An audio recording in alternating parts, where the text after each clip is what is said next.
우리 303장 찬송합니다. 303장.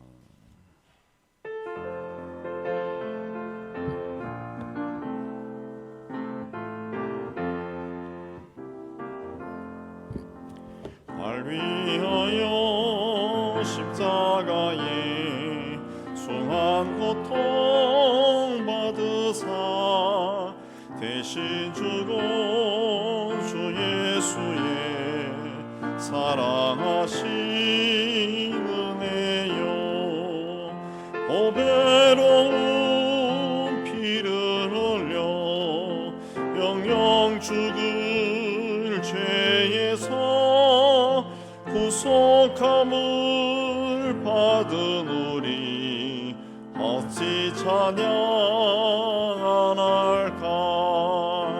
예수 안에 있는 우리 한량없는 즐겁고 주 성령의 위로함이 마음속에 차도다. 천국 음악 소리 같은 은혜로운 그 말씀 끊임없이 듣는 우리 어찌 찬양하날까.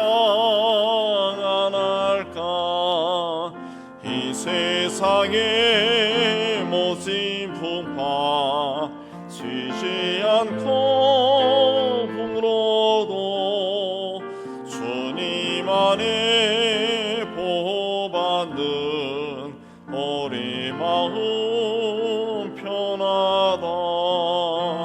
늘 깨어서 기도하고 저 천국을 바라며 주님만을 기다리니 어찌 찬양하날까.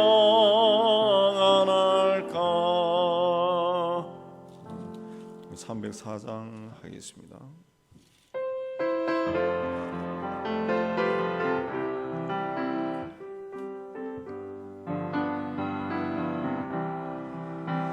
크신 하나님의 사랑 다 영영 못하니 저 높고 높은 별을 넘어 이 낮고 낮은 땅 위에 죄범한 영혼 구하려 그 아들 보내사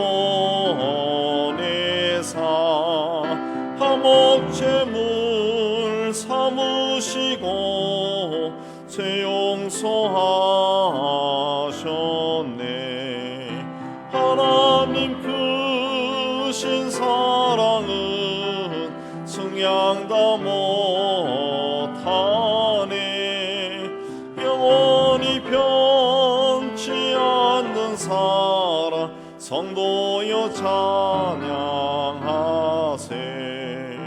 괴로운 시절 지나가고 땅 위에 영화세할 때 주 믿지 않던 영혼들은 큰 소리 외쳐 울어도 주 믿는 성도들에게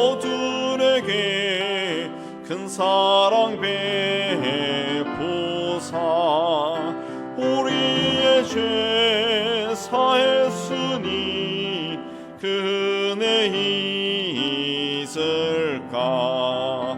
하나님 크신 사랑은 측량 다 못하네. 영원히 변치 않는 사랑 성도여 찬양하세.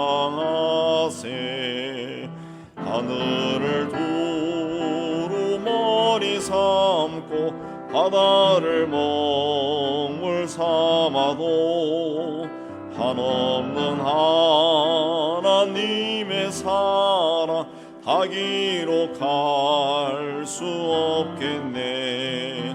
하나님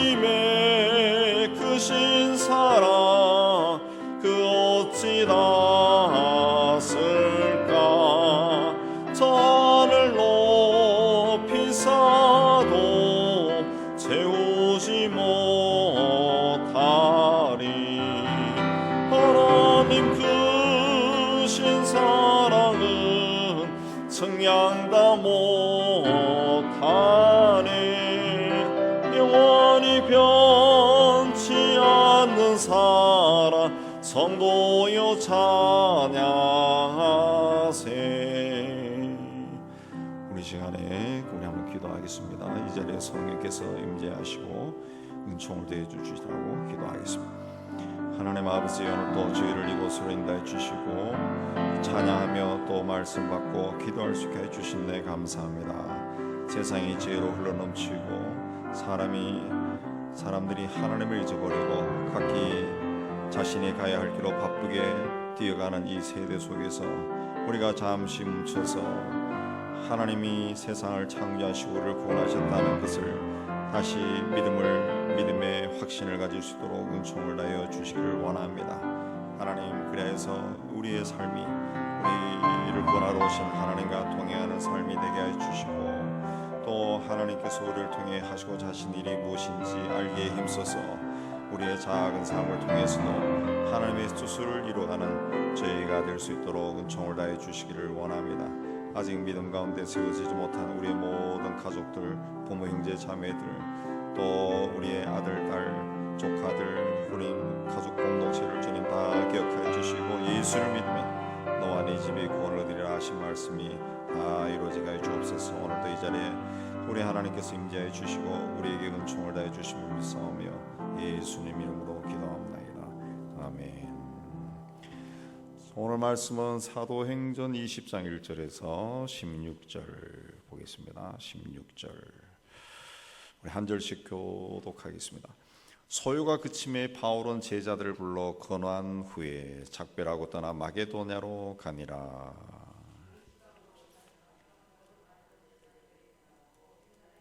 거기 석 달 동안 있다가 배 타고 수리아로 가고자 할 그때에 유대인들이 자기를 해하려고 공마음으로 마게도냐를 거쳐 돌아가기로 작정하니,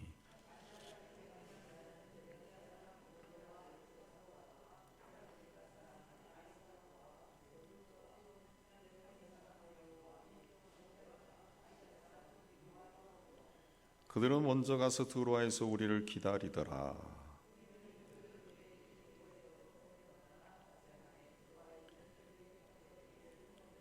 그 주간 첫날에 우리가 떡을 때려 하여 모였더니 바울이 이튿날 떠나고자 하여 그들에게 강론할세 말을 밤중까지 계속하며,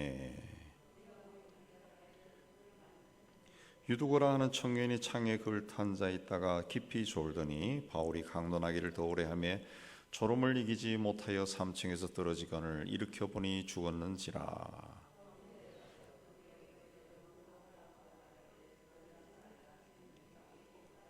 올라가 떡을 떼어 먹고 오랫동안 곧날이 새기까지 이야기하고 떠나니라.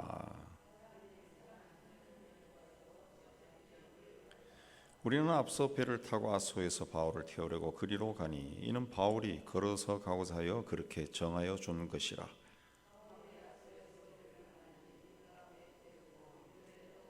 거기서 떠나 이튿날 기오 앞에 오고 그 이튿날 사모에 들르고 또 그 다음날 밀레도에 이르니라. 바울이 아시아에서 지체하지 않기 위하여 에베소를 지나 배 타고 가기로 작정하였으니 이는 될 수 있는 대로 오순절 안에 예루살렘에 이르려고 급히 감이러라. 19장에서 아데미 여신과 관련된 물건을 팔아서 장사하던 사람들이 그 소요를 일으켜서 굉장히 소란스러운데 서기장의 중재로 진정이 되었습니다. 그러자 바울은 어떤 환경 가운데서도 믿음 안에 굳게 서서 살도록 권면한 후에 에베소를 떠나 마게도냐로 올라갔습니다. 에베소는 이제 오늘날 터키고 마게도냐는 그리스입니다. 그러니까 바다를 건너가야죠. 바다를 건너. 그 마게도냐 지방을 바울이 다니면서 제자들에게 또 권했다 그랬습니다. 믿음을 굳게 가져라. 그렇게 하고 헬라에 이르렀다. 로마 제국은 헬라 지역을 두 지방으로 나눠서 다스렸습니다. 북쪽은 마게도냐, 남쪽은 아가야, 그렇게 이야기했습니다. 19장 21절에 보면은 바울이 마게도냐와 아가야 지방을 방문한 후에 예루살렘으로 올라가려고 했다 그랬습니다. 그래서 오늘 말씀 1절 2절에도 마게도냐 여러 지방을 다닌 후에 헬라에 도착해서 석 달 동안 있었다. 여기 헬라는 이 아가야 지방을 이야기합니다. 아가야 지방. 오리지널 헬라는 이제 남쪽 지방이죠. 남쪽 아가야 고린도 그쪽 그쪽이고 마게도냐의 그 북쪽은 그 오늘 또 마게도냐 지방이라고 그랬는데 그 북쪽은 마케도니아라고 하는 나라가 또 있어요. 또 있습니다. 그 아가야 지방인데 구체적으로는 고린도 지방을 봅니다. 고린도라고 하는 섬이 굉장히 크니까 여기서 이제 바울이 로마서와 고린도 후서를 썼습니다. 그런데 고린도 후서 7장 5절에 보면은 바울이 자신이 마게도냐 지방을 방문했을 때의 상황을 우리 육체가 편하지 못하였고 사방으로 환난을 당하여 밖으로는 다툼이요 안으로는 두려움이다. 그랬습니다. 두려웠다. 마게도냐 지방에서 별로 편안하게 있지 못했다는 겁니다. 그리고 이 고린도에서 다시 배를 타고 수리아로 가려고 했습니다. 수리아는 오늘날로 하면은 이제 시리아 북쪽 거기가 되겠습니다. 근데 고린도 분위기가 좋지 않았다 그랬습니다. 거기 보면은 유대인들이 3절에 자기를 해하려고 공모함으로 그랬습니다. 고린도에서 좀 배를 타기 위해서 기다려야 되는데 별로 좋지 않았다 그랬습니다. 이 고린도에서 전도할 때 형편이 사도행전 18장 6절에 기록되어 있는데 얼마나 그 힘들었으면 바울이 자신의 옷을 털면서 너희 피가 너희 머리로 돌아갈지어다. 너희들이 책임져라. 뭐 믿든지 안 믿든지 나는 깨끗하다. 책임 없다. 나는 이후 이방인에게로 가리라. 이방인들에게만 내가 복음 전하며 살겠다. 그게 선포했다는 거죠. 굉장히 힘들었다는 거죠. 굉장히 힘들어. 복음을 전하지 않으면 괴로워 죽을 정도로 열정을 지녔던 바울이지만 고린도에서 너무 힘든 일을 당했기 때문에 이런 말까지 했다. 이런 말까지. 그래서 고린도에 머무는 것이 굉장히 위험했다는 거예요. 위험했다. 그래서 마게도냐로 거쳐 돌아가기로 작정했다. 그렇습니다. 요즘 또 배를 타기 위해서는 그 출항 날짜, 시간 다 맞춰야 됩니다. 옛날은 더 힘들었을 거예요. 그 기다려야 되는 어느 일정까지 늘 뭐 요즘처럼 뭐 이 시간표에 따라서 딱딱 움직이지 않았을 거예요. 사람들이 차면 가고 뭐 어쩌면 그랬을 건데 그 기다리는 것이 위험할 정도였다. 그랬습니다. 유대인들이 자기를 해하려고 공모함으로 마게도냐를 거쳐 돌아가기로 작정했다. 마게도냐를 거쳐 돌아간다라고 하는 것은 북쪽 지방으로 올라간다는 겁니다. 이 기다리면 좀 위험할 것 같아. 며칠 기다리고 그러면은 무슨 또 소요 사태가 일어날 것 같아. 그래서 그냥 북쪽 지방으로 육로로 올라갔다는 겁니다. 육로로. 그래서 4절에 보면은 아시아까지 함께 가는 자들이 등장합니다. 근데 이 사람들 보면은 각 지방 사람들이 다 있어요. 베레아 사람, 데살로니가 사람, 드베 사람, 아시아 사람 이렇게 쭉 있죠. 있습니다. 자, 이 사람들은 바울이 다니면서 전도에서 교회를 세우고 또 거기에 지도자로 세운 그런 사람들, 바울의 제자라는 것을 우리가 알 수 있습니다. 자, 이 사람들이 먼저 가서 5절에 보면은 드로아에서 우리를 기다리더라. 드로아에서 기다렸다. 드로아는 이제 이 터키 쪽입니다. 배를 타고 건너가서 그리고 6월절이 지난 후에 6절에 보면 무교절 후에 빌립보에서 배로 떠나. 빌립보는 오늘로 이해하면 그리스. 그리스. 지도를 보면 하면 참 좋은데 우리가 좀 뭔가 좀 구입해야 되는데 거기 안 돼서 그렇게 해놨는데요. 그 그리스와 터키 사이에는 에게해라고 하는 큰 바다가 있습니다. 큰 바다. 그 빌립보는 그리스 쪽에 속한 거예요. 그 빌립보에서 배를 타고 닷새만에 드로아에 도착했다. 바다를 건너간 겁니다. 바다를 건너간. 닷새가 걸렸다 그랬습니다. 1절에 보면은 에베소를 떠나 마게도냐로 들어가서 다시 고린도로 내려갔다가 다시 배를 타고 들어올 때까지 걸린 시간이 약 10개월 정도 됩니다. 자, 이렇게 오랜 기간을 바울은 자신이 전도에서 세운 교회 또 성도들을 다시 방문해서 그들을 돌보았습니다. 그 옛날 교통편도 별로 좋지 않았던 그 시절에 그렇게 교회를 위해서 또 성도를 위해서 열정적으로 일한 바울의 모습을 우리가 살펴볼 수가 있습니다. 이 교회는 그렇게 세워졌습니다. 그렇게 세워졌습니다.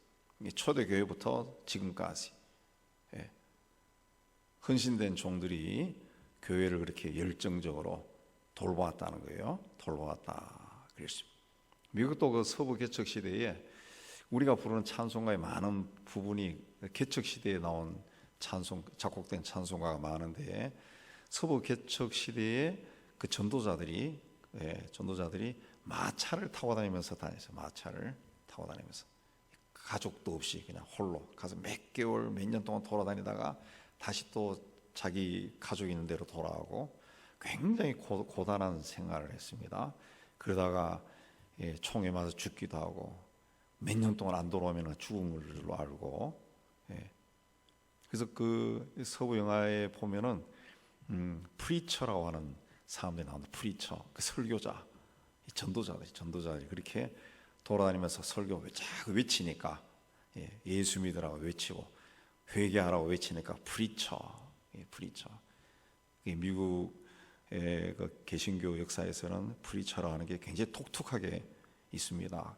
그런 사람들이 막 온 대륙을 다니면서 복음을 전하고 교회를 세우고, 그래서 서부 영화에 나오는 교회들이 다 나무로 판자로 막 짓는 교회들이 많이 나와서 그래서 모여서 예배드리고, 이걸 통해 가지고 오늘날 우리가 교회를 어떻게 섬겨야 하는가. 우리가 교회가 건물이 있건 없건, 교회가 크고 작건 간에 그 상관없이 교회의 주인은 주님이죠. 주님. 교회를 섬긴다라고 하는 것은 눈에 보이지 않는 주님을 섬기는 것과 똑같은 거죠. 그러니까 그렇게 열정을 다해서 섬겼다는 거죠. 열정을 다해서 마치 주님이 앞에 계신 것처럼 그 열심을 다해 섬겼다는 거죠.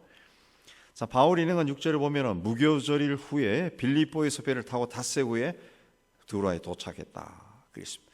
무교절은 6월절부터 일주일입니다. 일주일. 6월절이 뭡니까? 이 건너뛰었다는 거죠. 6월 건너뛰었다. 그 절기인데 6월절은 하루입니다. 하루. 양의 피를 치러 놓으면은 죽음의 사자가 그날 밤에 다 지나가는 거죠.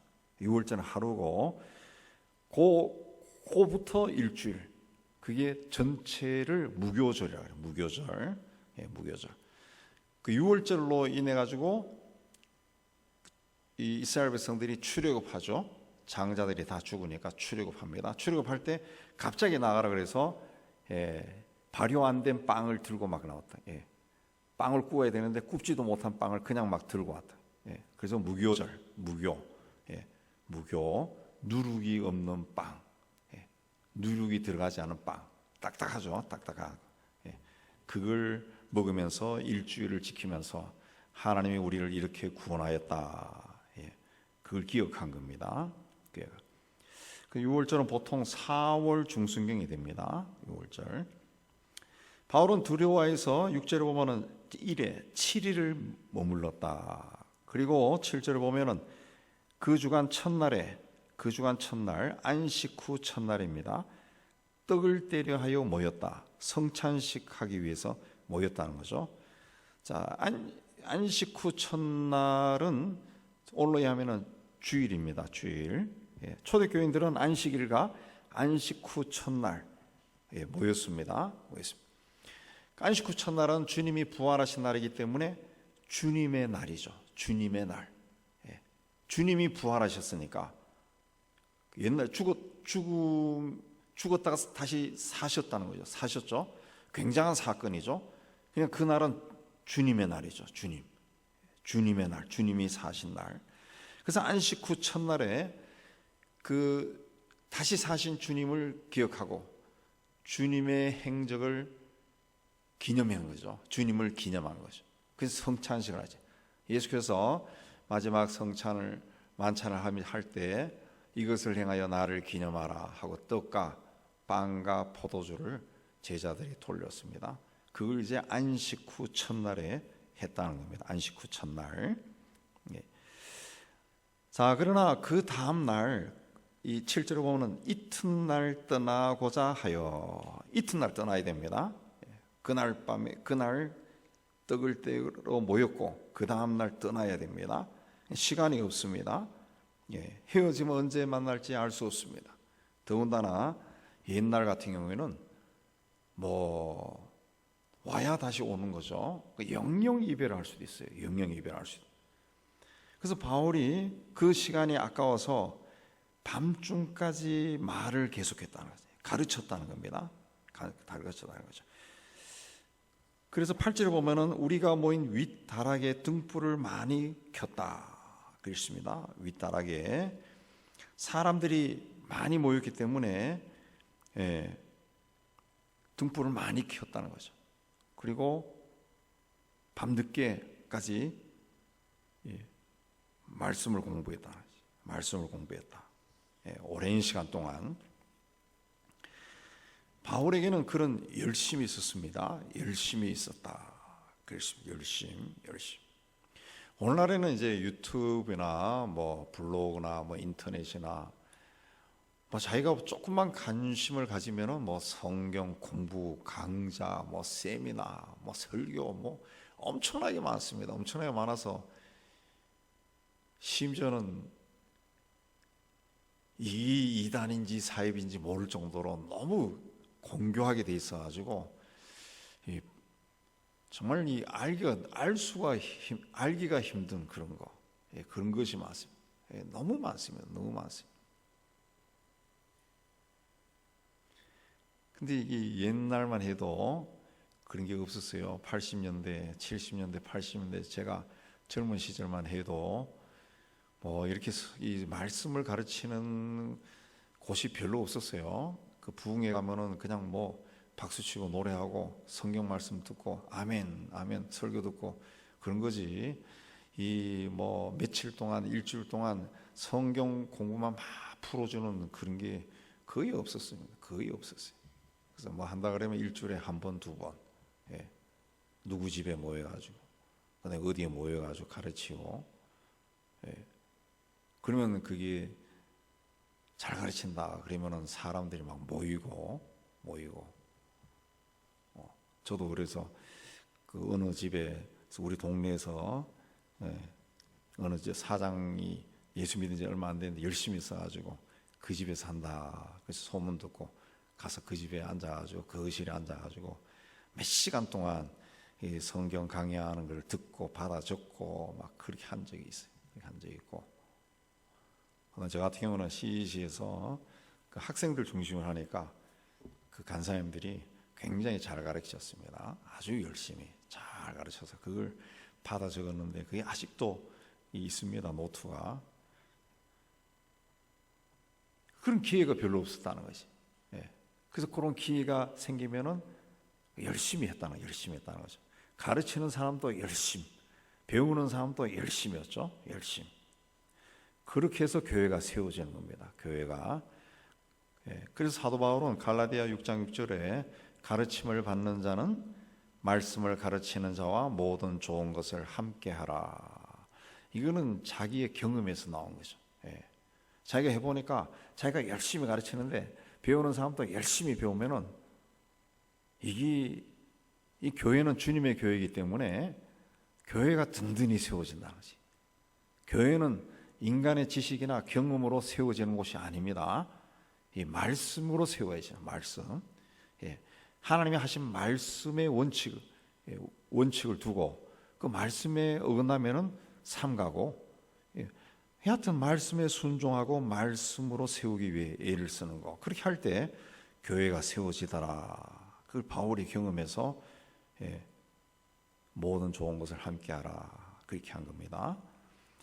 두로와 교인들뿐만 아니라 바울이 전도해서 세운 교회 교인들은 헤어진 후에 또 바울이 죽은 후에도 이 바울이 성경을 가르칠 때 그 열정 그리고 자신들이 배울 때의 그 열정, 그걸 그대로 기억했을 거예요. 기억했을 거예요. 그래서 그들도 바울처럼 열심을 내어 교회를 섬기고 또 열심히 또 후배들을 가르치고 그렇게 했던 겁니다. 전도도 열심히 하고 세진자를 양육하고 그렇게 했다는 거죠. 교회는 그런 사람들이 있어야 교회가 든든히 세워집니다. 교회 든든. 그 성에 나오지만은 일만 만들고 이 일만 만드는 사람들, 자꾸 문제만 일으키는 그런 사람이 아니라 그 말씀으로 그 헌신한 사람들이 있어요. 하나님은 열심히 교회를 섬기고 또 누가 보지 않아도 열심히 일을 하는 사람들, 그런 사람들 찾아서 오늘 또 교회를 세워나갑니다. 오늘 또 교회를 세워나갑니다. 교회를 세워나. 저도 이제 가끔씩 인터넷이나 또 뭐 인스타그램이나 그런데 짧은 영상들 올라오는 것에 보니까 그 알고리즘을 이용해 가지고 제가 자주 찾으면 그 다음부터 계속 그게 나오더라고요. 그래서 참 좋더구만요. 보면 세계 각지에서 그 참 인터넷이 좋은 것도 그 어디서 세계 각지에서 사람들이 모여가지고 찬양하는 거, 그 다음에 또 막 기도하는 거, 그게 계속 볼 수 있어요. 볼 수 있어요. 야, 이 사람들이 이렇게 열심히 하고 있구나. 우리도 모르는 저 곳에서 열심히 하고 있구나. 오후에도 제가 아프리카 어느 교회에서 예배 드리는 광경 잠깐 봤는데, 이 십자가 밑에 뭔가 그 실루엣이 나타난 것 같아요. 사람 얼굴 비슷한 실루엣이 나타나니까 교인들이 예배 드리다가 흥분해가지고 소리 막 하려고 그러고 막 앞으로 뛰어나오는 그런 장면이 있더라. 앞에 있는 그 사제들은 전혀 모르고 자꾸 사람들이 막 소리 지르고 그러니까 이게 뭐냐 하다가 나중에 보는 그런 광경 나오던데, 그 세계 곳곳에서는 그 열심히 있는 사람들에게는 하나님의 어떤 역사가 일어납니다. 제가 늘 말씀드리지만은 특별히 신유의 은사가 있고 뭐 분별의 은사가 있어도, 특별한 은사를 받아도 그런 병이 낫고 어떤 그 역사도 일어나지만은 그런 특별한 은사를 받지 않아도 성령으로 충만하면은 그 역사가 일어납니다. 성령으로 충만하면. 그래서 성령 충만을 계속 구하는 거예요. 막 걸어가면서도 성령 충만, 앉아서도 성령 충만. 구하라 그랬으니까 성령 충만을 계속 구하면은 내 안에 혹시 잘못된 영이 들어와 있더라도 그 영이 못 견디는 거지. 못 견디고 어느 날 쑥 빠져나가는 거죠. 쑥 빠져나가. 자, 사람들이 모여서 말씀을 들은 곳이 윗다락이라고 그랬습니다. 윗다락은 다락보다 한층 더 높은 곳. 그래서 9절에 보면은 3층이다 그랬죠. 3층에서 유두가 떨어졌습니다. 이 청년이 앉을 자리가 부족해서 그랬는지, 졸음이 와서 선선한 곳에서 들으려고 했는지 창문에 걸터앉아 있다가 졸음을 이기지 못해 떨어졌습니다. 이렇게 보니까 벌써 죽었다. 그래 바울이 내려가서 그 위에 엎드려 그 몸을 안고 떠들지 말라, 생명이 그에게 있다 그랬습니다. 그리고 이 올라가 떡을 떼어 먹고 오랫동안 날이 새기까지 이야기하고 떠났다 그랬습니다.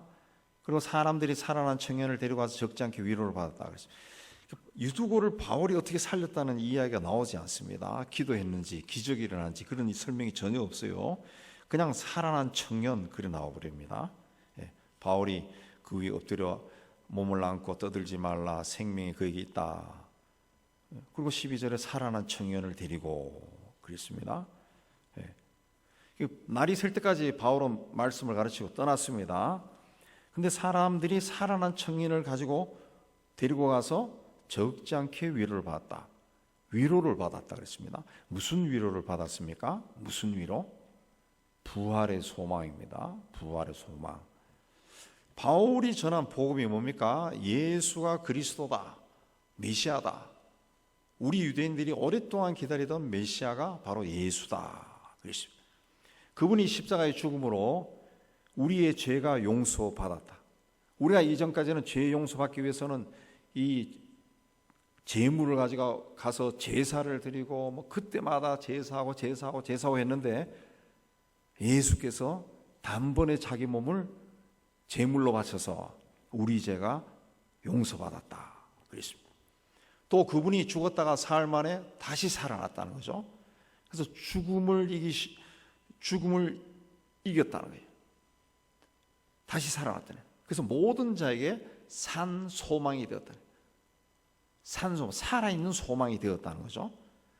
그리고 그분이 또 승천했다. 승천하고 다시 오시겠다고 했다. 약속했다. 그리고 내가 그 부활하신 예수를 직접 만났다. 자기 체험까지 다 이야기했을 겁니다. 왜 그러냐면 이 사도행전이나 다른 데에 나오는 바울의 설교를 보면은 이 패턴입니다. 항상 이 패턴으로 이야기해요. 사람들은 이 말씀을 들으면서도 좀 의심이 생겼을 거예요. 의심이 긴가민가 했을 겁니다. 근데 눈앞에서 한 청년이 죽었다가 살아났어요. 살아났습니다. 그보다 더 확실한 증거가 어디 있습니까? 그래서 사람들이 적지 않게 위로를 받았다 그랬습니다. 거기 모여있던 사람들이 믿음의 확신을 가졌다는 그런 뜻입니다. 그런 뜻입니다. 13절 이 말씀에 보면은 이제 또 바울이 어떻게 갔다, 그리고 또 1절부터도 어디로 해서 어떻게 갔다 그렇게 되어 있습니다. 바울의 여행이 상세하게 기록되어 있습니다. 누구와 같이 가고 어디를 통해서 가고, 이거는 허구가 아니라 역사적인 사실이라는 것을 말합니다. 왜냐하면 사도행전을 기록한 누가가 그 현장에 있었고 목격을 했다는 거예요. 우연히 그래 된 것이 아니라 바울이 목적을 가지고 다 움직였다는 것이, 움직였다 그렇습니다. 어딜 가거나 허투루 간 것이 없고 목적을 가지고 움직였다는 거죠. 자, 그래서 바울이 이제 아소로 갑니다. 우리는 앞서 배를 타고 아소에서 바울을 태우려고 그리로 가니. 그래서 우리는 누가가 들어가죠. 왜 아소까지 배를 타고 먼저 갔냐? 누가가 바울이 걸어서 가고자 하여 그렇게 정하여 준 것이다 그랬습니다. 아소에서 만나기로 한 겁니다. 바울과 바울은 아소까지 도보로 갔다는 거죠. 도보. 드로아에서 아소까지는 해변길인데 한 38km, 32km 정도가 됩니다. 그러면은 성인 남성으로 한 8시간, 8시간 정도 걸리면 하루 종일 걸어가는 거죠. 왜 바울이 홀로 도보로 가기를 원했는지는 나타나 있지 않습니다. 아마도 바울이 혼자 있는 시간을 가지려고 한 걸로 보입니다. 예수께서도 어떤 큰 일이 있고 난 다음에는 꼭 혼자 산에 가셨고 혼자 기도하러 가셨다 그랬습니다. 그럼 혼자 여행하면 혼자 걸어가면서 자신이 방문했던 교회를 생각하고 또 거기서 만났던 성도들을 생각하고 그리고 자기를 핍박했던 사람들도 생각하고 앞으로 어떻게 하면 복음을 전할까, 내가 언제 세상 떠날지 모르지만은 어떻게 살아야 될까, 여러 가지 생각을 했을 겁니다. 또 자신의 어떤 영적인 피로 그 주님과 대화하면서 그 홀로 여행을 했습니다. 주님처럼 그렇게 한 거죠. 우리도 그 홀로 있는 시간이 있어야 됩니다. 혼자 있는 시간, 혼자. 핸드폰도 꺼놓고 좀 혼자 있어 봐야 됩니다. 혼자 있어 봐요. 저는 본의 아니게 핸드폰 다룰 줄 몰라가지고 뭘 잘못 건드려가지고 하루 종일 전화가 안 와가지고 나중에 보니까 전화가 와도 안 울리게 해놨더라고요. 안 울리게. 그래서 그 다음에 막 전화 걸고 그렇게 했는데, 혼자 있는 시간이 굉장히 중요합니다. 우리 예수 믿는 사람들 정말 혼자 있어야 됩니다. 혼자 있는 훈련. 우리는 그 태어날 때 내가 혼자 태어났는지 내가 모릅니다. 내가 혼자 태어났는지 몰라요. 살아가다 보니까 어른이 돼 있는 거지. 학생 시절이 있고 어른이 되고 그랬죠. 죽을 때는 혼자 죽죠.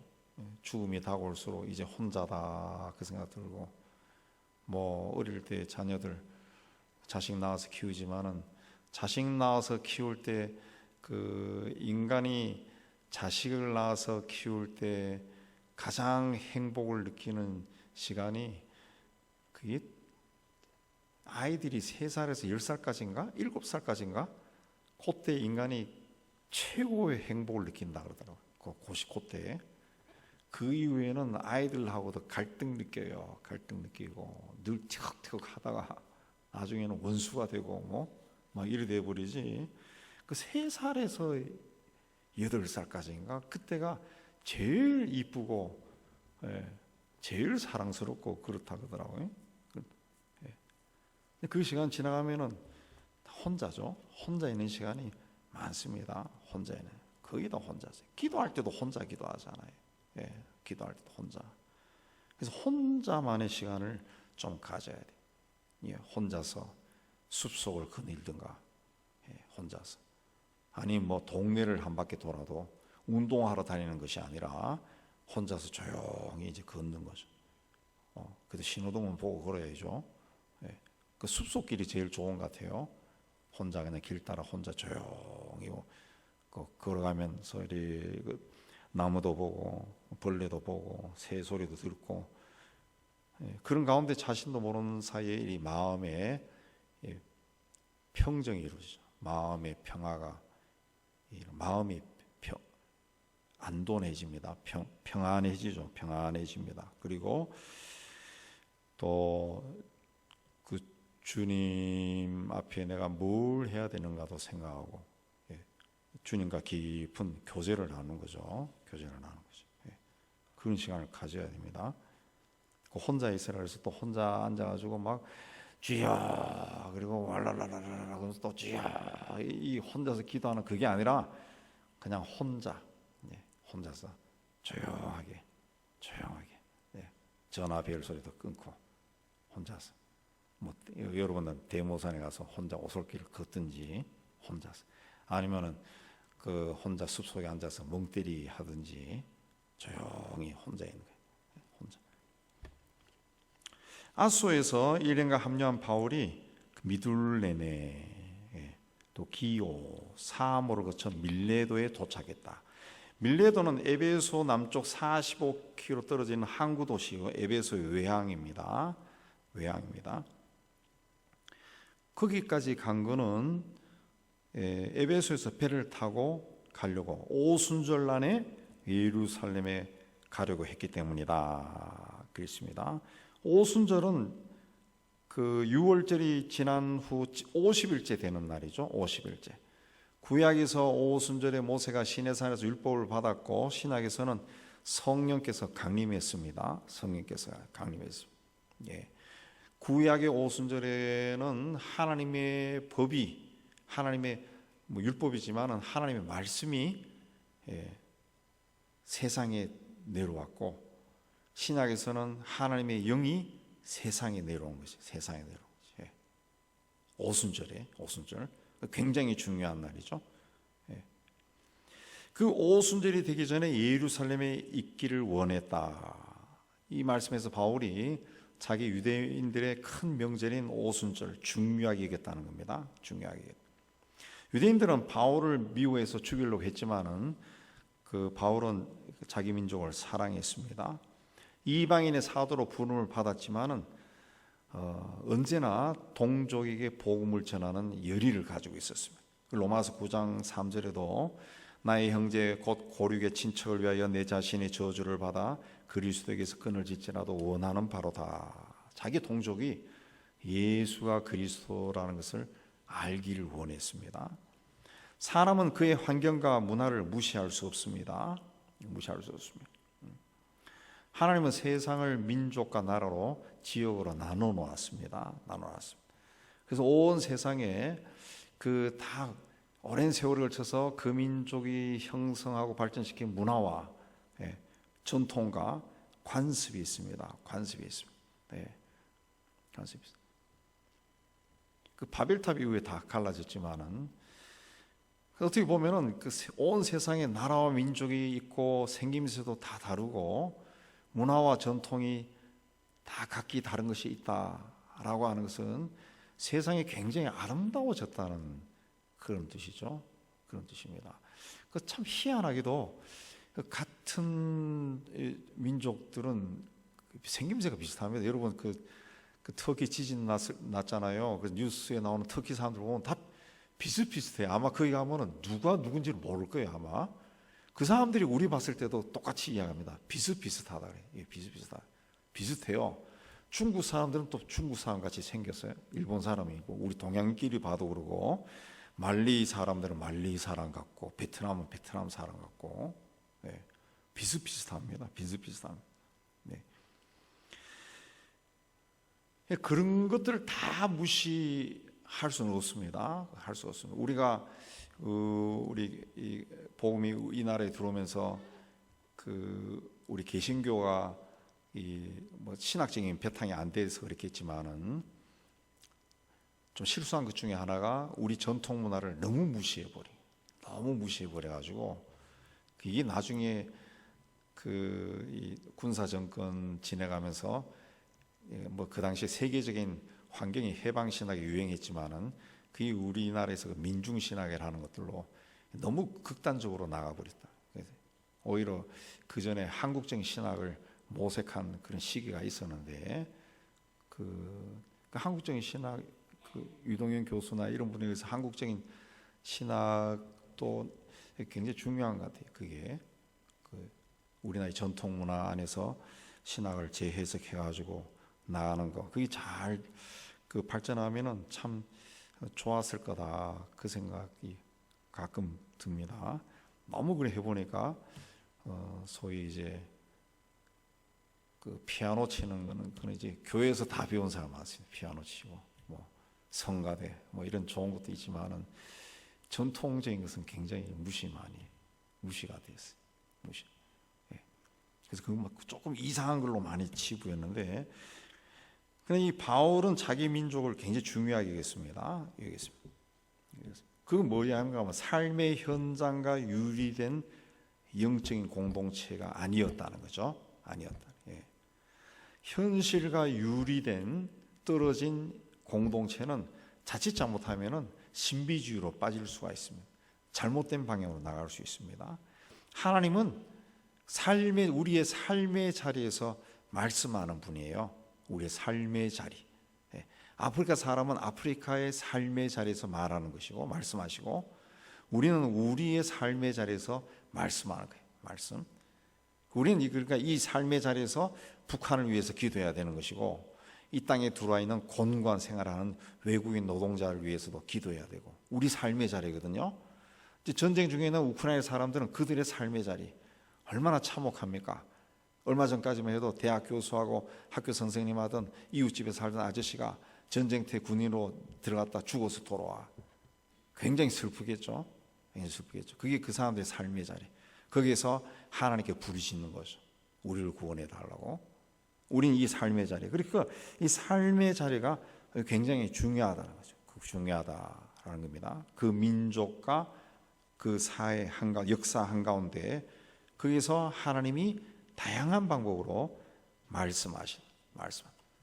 그래서 거기서 변화가 일어나는 거. 그게 이제 하나님의 역사죠. 그래서 이 세계 여기서도 변화, 저기서도 변화, 저기서도 변화했을 때 하나님이 지으신 세상이 아름다워지는 것이고, 하나님의 역사가 온 세상에 걸쳐서 풍성하게 일어나는 거죠. 풍성하게. 바울은 단순히 오순절을 지키고 싶어 예루살렘에 올라간 게 아닙니다. 초대교회 어머니 교회라 할 수 있는 예루살렘 교회와 이방 지역에 설립된 교회가 긴밀한 유대관계를 맺고 또 성숙해지기를 원해서 그렇게 한 겁니다. 바울도 이제 나이가 들고 하니까 이제 뭔가 쫓기는 것도 없지 않아 있겠죠. 그래서 자기가 돌아가면서 아시아에 세운 교회들 또 예루살렘에 가서 소개하고 서로 유대 관계를 만들고 이게 하나가 되는 거죠. 하나가 되는. 어쩌면 예루살렘 여행이 그 생애의 마지막이 될 수도 있다라는 것을 생각한 겁니다. 생각한 거예요. 그렇게 해서 그 서둘러 가서 이 모든 것을 이렇게 좀 만들어 두려고 그렇게 했다는 거죠. 자, 오늘 말씀에도 바울 외에 굉장히 많은 사람들이 나옵니다. 믿음의 사람들입니다. 이 사람들이 어떻게 주님을 사랑하고 교회를 섬겼는가 깊이 생각하고 우리도 이분들처럼 우리 시대에 우리 삶의 자리에서 열심히 교회를 섬기고 주님을 섬겨야 합니다. 그렇게 할 때 하나님 보시기에 또 세상이 보기에도 아름다운 교회가 세워지는 겁니다. 이제 우리 찬송하겠습니다. 찬송하며 기도하겠습니다. 309장 찬송하겠습니다.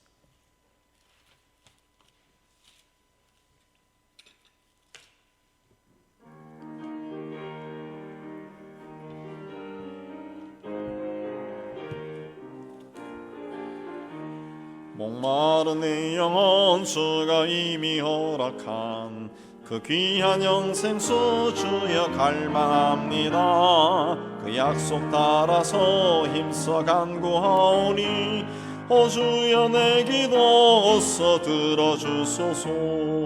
예수의 사랑 예수의 사랑 바다 물결같이 내게 임하니 영광의 물결에 온전히 짜여서 내 영혼의 기쁨 한량 없도다. 주 내게 약속한 금비 내려주시려 은혜의 저구름 건너편에 떠올라 그 귀한 징조가 내게 밝히 보이니 나 힘을 다하여 주께 간구합니다. 예수의 사랑 예수의 사랑 바다 물결같이 내게 임하니 영광의 물결에 온전히 쌓여서 내 영혼의 기쁨 한량 없도다. 은혜의 소낙비 지금 흡족히 내려 구원의 큰 강물 흘러차고 넘쳐서 내 주와 모든 죄 모두 씻어버리니 나 지금 은혜를 충만하게 받았네.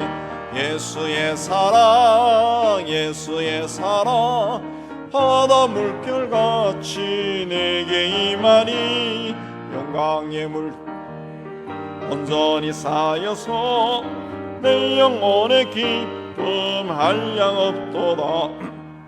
차고 넘치는 주의 은혜의 물결 힘차게 밀려와 내게 만족합니다. 오 할렐루야로 주를 찬송하오니 내 마음의 기쁨이 항상 충만함이라.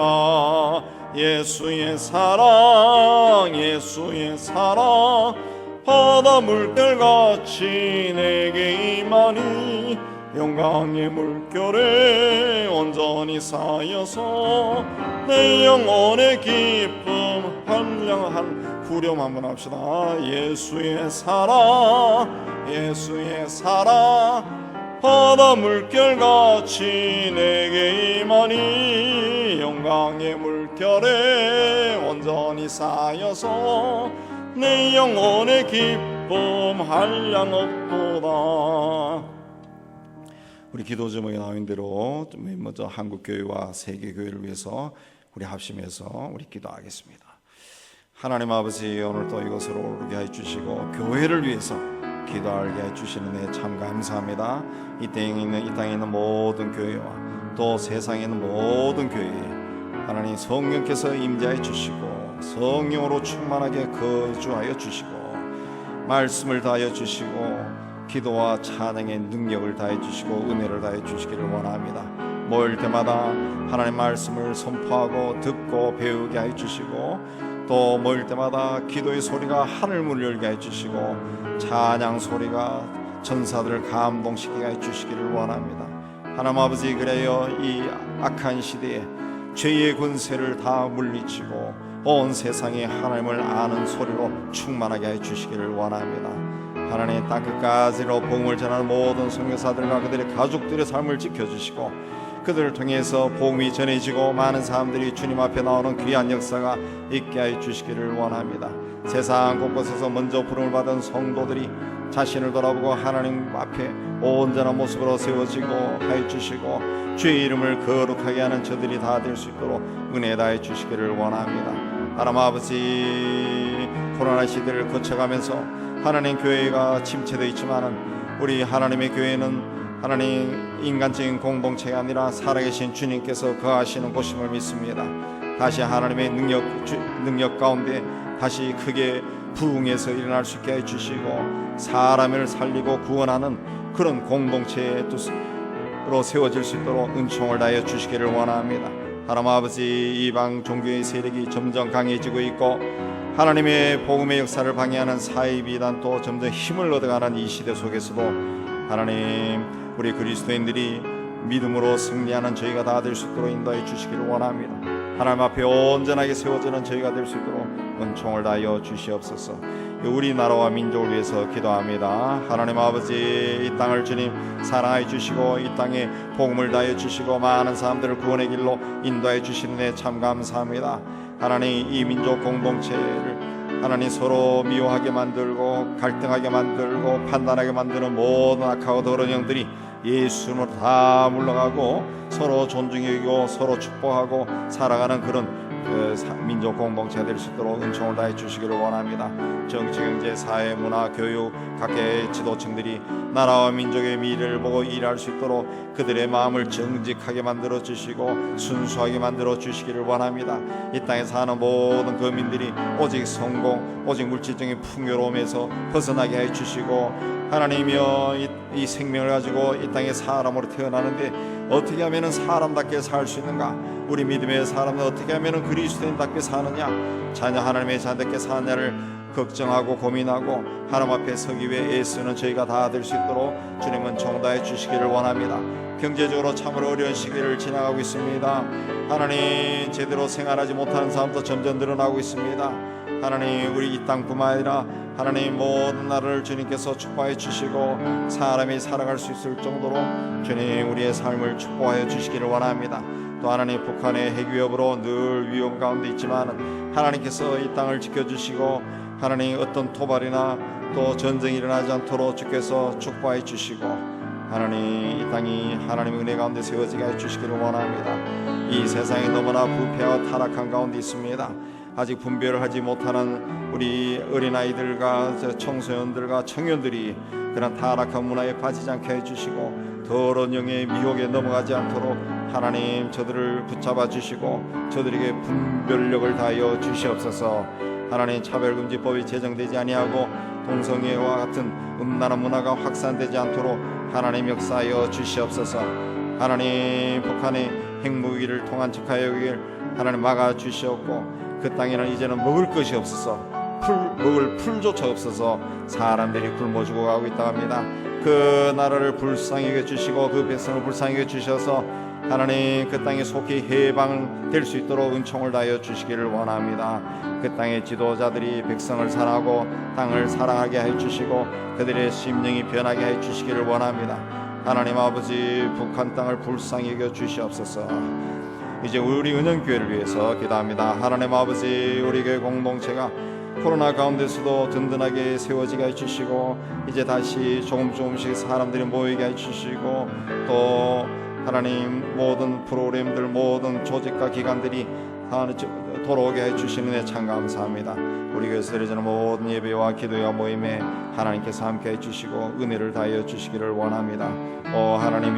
하나님이여, 우리에게 보여주신 비전과 계획과 꿈을 가지고 우리가 움직이게 해주시고 이 지역사회 속에서 우리 가정에서도 하나님의 희망을 선포하고 나눠주는 공동체가 되게 해주시기를 원합니다. 유치부, 우리 아동부, 또 중고등부, 청년 1부, 2부에 주께서 함께 해주시고 하나님 아이들이 어려서부터 말씀과 기도로 잘 양육받을 수 있도록 은총 다해주시고 올해부터 대학부와 직장인으로 청년부를 나누었습니다. 하나님 아버지 그 속한 아이들이 열심을 가지고 모이게 해주시고 이 지역에서 청년들이 가장 많이 모이고 열심을 다하는 그런 모습으로 변화될 수 있도록 주님은 총다해 주시기를 원합니다. 다시 새해에는 전도의 열심을 내게도 하셨고 우리의 전도를 통해서 한 사람 한 사람 복음을 듣고 주님 앞에 나올 수 있게 해주시기를 원합니다. 하나님 아버지 예비한 영혼들을 다 만나해 주시고 코로나 동안에 교회 생활에 좀 열심을 내지 못했던 사람들의 마음도 주께서 축복해 주시고 다시 저들이 하나님 앞에 열심을 낼 수 있도록 은혜 다하여 주시기를 원합니다. 하나님 아버지 아픈 분들이 있습니다. 하나님 저들의 온 육신 하나님이 지으셨사오니 아픈 것을 친히 주님의 손으로 어루만져 주시고 깨끗하게 치유해 주시고 이제는 통증이 없고 하나님 건강하게 지내게 해 주시고 하나님께서 맡겨주신 또 더 열심히 다해 할 수 있도록 주여 은총 다해 주시기를 원합니다. 폐를 새롭게 해 주시고 하나님 담낭을 새롭게 해 주시고 뇌를 새롭게 해 주시고 신장을 새롭게 해 주시옵소서. 온 육신을 새롭게 해 주시고 하나님 위도 새롭게 해 주시고 모든 암세포들이 다 예수 이름으로 다 쫓겨가고 주님의 손으로 친히 치유해 주시고 주님으로부터 치료하는 광선이 나와서 저들을 깨끗하게 치료하여 주시옵소서. 하나님 함께 하심으로 감사하는 저희가 되게 하여 주시옵소서. 이제 선교를 위해서 기도합니다. 하나님 아버지 우리로 하여금 힘들고 어려울 때에도 주의 복음을 들고 땅끝까지로 복음을 전하는 일에 힘을 쏟게 해주시는 데 참 감사합니다. 많은 곳에 교회를 세웠습니다. 그 지역에서 빛과 소금의 직분을 잘 감당케 해주시고 선교지에 있는 예수 믿은 사람들이 예수 안에서 꿈과 희망을 잃지 않게 해주시고 특별히 이슬람과 또 불교세력이 강한 곳에서도 신앙생활할 때 하나님 핍박 속에서도 낙담하지 아니하고 믿음을 지킬 수 있는 저들이 다 되게 하여 주시기를 원합니다. 네팔에서 김 목사님 또 하나님 음악 선교할 때 하나님 그들에게 음악을 통해서 주님의 찬양을 가리키고 주님 앞에 세워나가게 해 주시기를 원합니다. 카자흐스탄에서 힘들게 또 교회를 돌보는 우리 아델라 목사님 또 주님 지켜주시고 하나님 이슬람 세력들의 핍박 가운데서도 교회를 든든히 세우게 해 주시고 특별히 큰아이가 또 장애를 입었습니다. 하나님께서 그를 지켜주시고 건강을 회복할 수 있도록 은총을 다해 주시옵소서. 하나님 파키스탄에 교회를 세웠습니다. 하나님 아버지 교회가 정부에 잘 등록이 되어서 하나님 교회를 중심으로 신앙생활 어려움 없도록 인도해 주시기를 원합니다. 하나님 아버지 이제 선교사님들도 나이도 많이 들었습니다. 또 국내에 들어와서 또 새로운 길을 찾고자 할 때 주께서 그들과 함께 해주시고 그들의 길을 인도하여 주시옵소서. 정치 사회적으로 무질서한 우리 IT에서 선교하는 박동환 선교사님 하나님 어떤 조그마한 해도 입지 않게 해주시고 건강하게 지내게 해주시고 하나님 교회를 건축하는 그 모든 일들이 잘 진행될 수 있도록 은총 다하여 주시기를 원합니다. 온두라스에서도 사회에 하나님 열심을 다해서 하나님 온두라스 복음 선교가 잘 되게 해 주옵시고 우리 탈북 청년들도 이 음성 선교사를 통해서 복음을 듣고 주님 앞에 들어오게 해 주옵소서. 어렵게 살아가는 모든 공동체에도 주께서 함께 해 주시고 하나님의 은혜 가운데 든든히 세워지게 해 주시옵소서. 터키와 시리아에서 지진 피해자들을 주님께서 구하여 주시고 저들의 살 집과 먹을 것도 허락하여 주셔서 속히 그 고난에서 벗어날 수 있도록 은혜 다해 주시고 우크라이나 전쟁과 시리아 내전이 하나님 속히 끝나고 복구가 이루어져서 하나님 선량한 사람들이 선한 삶을 살아갈 수 있도록 하나님 기회를 다하여 주시옵소서. 이제 개인의 삶과 가정을 위해서 개인적으로 자유롭게 열심히 기도하시고 돌아가시기 바랍니다.